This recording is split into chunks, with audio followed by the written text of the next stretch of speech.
Ada juga yang sokongan. Dia bangang dia tentera. Stop. Jangan komen, jangan maki. Kami tak nak jadi penyebar rantai dosa. Kami tak nak jadi wakaf dosa. Menteri sendiri patut dengar dan melayani. Tetapi nampaknya mereka tidak pandang berat isu ini. Saudara, ini bukan isu politik. Menang, kalah, pilihan raya, kerajaan bertukar, pimpinan bertukar. Itu satu soal. Tapi soal keadilan. Tak ada negara yang tak iktiraf sumbangan pasukan pertahanan dia. Sama ada tentera atau polis. Dan di sini saya tidak mahu katakan bahawa kerajaan, baik Barisan Nasional atau Perikatan Nasional, tidak melayani sama sekali. Tapi dia tidak prihatin. Ini masalah dia. Kata macam tadi yang disebut tadi. Ya. Bayangkan orang yang bertempur lawan komunis. Ada kecederaan. Takkan nak kena merayu bertahun-tahun supaya diberikan layanan. Bagi saya tak masuk akal. Ini yang kita sebut di Parlimen.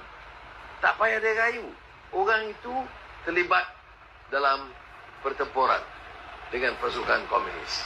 Dan masa itu, ya sekarang orang berkata tak ada apa-apa kan. Tetapi masa itu hidup mati kita. Itu corak pemerintahan kita.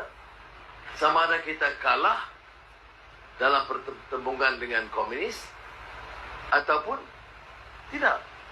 Maknanya mempertahankan sistem demokrasi, hidup beragama seperti yang ada sekarang. Kadang-kadang orang-orang baru yang tidak ikuti sejarah itu dia ingat tak ada apa-apa. Sama juga macam di Indonesia. Pertarungan dengan masyarakat Indonesia, orang Islam dengan PKI, Parti Komunis Indonesia itu dianggap bahan sejarah. Dia tidak tahu bahawa perubahan itu akan merupakan perubahan sistem. Jadi kita paling tidak generasi sekarang ini hargai je lah. Kalau dia minta umpamanya 10,000 sebulan, yalah saya pun tak boleh bagi pengakuan saya nak setuju. Tetapi kalau dia kata kecederaan, dia hidup dalam keadaan susah, di kursi roda, ya, hal-hal yang sedemikian, bagilah pertimbangan. Ya. Baik, baru-baru ini kalau Menteri Pertahanan, dia ketepikan je, tak macam bukan mendesak. Tolong tu sambil lewa. Seperti juga soal pencen, saya tahu sebab tentunya keluarga kita pun adalah tentera. Saya tahu. Ya. Dan saya tahu kalau pergi ke jumpa mereka itu, dia punya mengeluh tu, tambah tentera. Saya tahu dia punya suara bukan kelar. Saya banding yang pengalaman saya, kita wambak. Nak kata ruang tidak ada, siapa yang tak tahu dalam tentera? Berapa puluh bilion yang disakau. Ya, bila terminta pencen tambah RM200, wang tak ada. Wang tak ada, macam mana kamu sakau habis? Ha. Tak payah jadi Laksmana. Di TUDM nak tahu. Tanya budak kampung pun. Kamu beli motosikal, harga berapa? RM6,000. Kamu dah bayar RM4,000. Motosikal tak nampak lagi. Ada ke? Tak ada orang kampung yang sebodoh itu.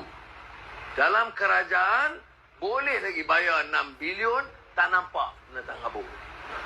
Dan diperbodohkan rakyat begitu rupa. Saudara, sistem kita rosak. Sistem pertahanan kita itu tercabak. Kemungkinan tidak akan tambah keupayaan seandainya ada peperangan dan pertempuran. Tak boleh. Keselamatan negara tak boleh begitu rupa. Kalau hanya nak jaga terbolok beberapa orang. Jahanam pertahanan negara ini. Baik. Maka kalau kita buat tender betul-betul atau membeli dengan harga kos, mana berbilion boleh diselamatkan. Boleh balik pada tentera. Boleh balik pada veteran. Jadi langkah pertama adalah hentikan rasuah dan penyelewengan. Sebab tu saya tak mahu tolak ansur. Sebab ni. Dan saya terima kasih kerana dalam keadilan, amanah, DAP, solid. Kalau tidak nak letak saya sebagai Perdana Menteri Tunggul, buat apa? Jadi, sudah tahu. Itu satu. Saya tak mahu cerita panjang-panjang pasal rasuah, semua tahu dah. Keduanya, saya ingat juga pengalaman Menteri Keuangan. Saya cakap itu Datuk Sembunyi. Saya tak boleh kata semua yang ditutup diterima. Tapi kita rubahnya tak boleh nafi hak orang yang berkhidmat dan tak munasabah. Pelarasan gaji itu ada 2 kategori. Tak ada. Ini bagi saya, apa saya. Kalau pencen meja sekian, lama atau baru, sekian lah. Dalam pelarasan gaji semua begitu. Menteri zaman Tunku Abdul Rahman, pencennya sama dengan menteri zaman Mahathir, zaman Ismail Sabri. Tapi tentera, dia lain. Itu pun ada juga sokong dia orang ni. Dia bangang dia tentera.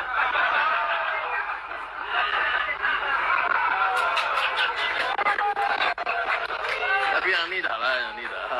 Dah sebut. Jumpa, bukan main. Jadi, ini bagi saya lah. Ya. Pahaman saya tentang perlembagaan. Pelarasan pencen di mana dia. Tak boleh. Contoh terbaik ahli parlimen. Ahli parlimen zaman Tengku sampai sekarang pencen ni sama. Mana kalau nak buat